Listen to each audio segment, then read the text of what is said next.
आज आपण बनवणार आहोत मेथीचा परोठा। यासाठी मी ही मेथी घेतली आहे कापून, ही मी कोथिंबीर घेतली आहे, हे मी आलं लसूण आणि कांदा तो मी मिक्सरला फिरवणार आहे। आलं लसूण आणि कांदा, कारण मुलं खात नाही आमची, म्हणून तुम्ही तो पुरा घालू शकता अख्खा कापून।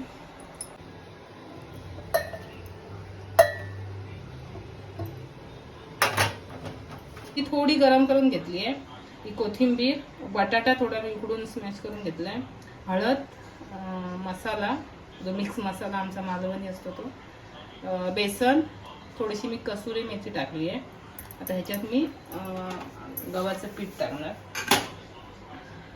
थोडंसं जिरा घेतलंय करा, मी चपाती करतो ते पीठ गव्हाचं।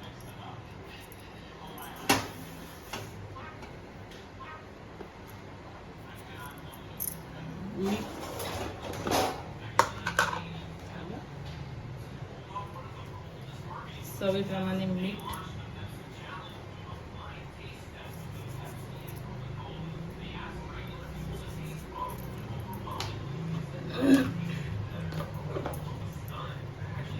म्हणजे मगाशी पेस्ट करून घेतलेली आलं लसूण आणि कांद्याची।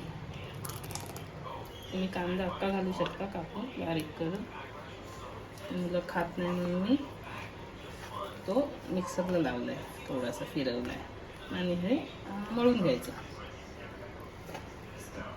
पीठ छान मळून घेतलंय, आता गोळा मी आता लाटून घेते। टाकलंय मी आता तव्यावर, थोडंसं तेल टाकायचं आणि छान भाजून घ्यायचं।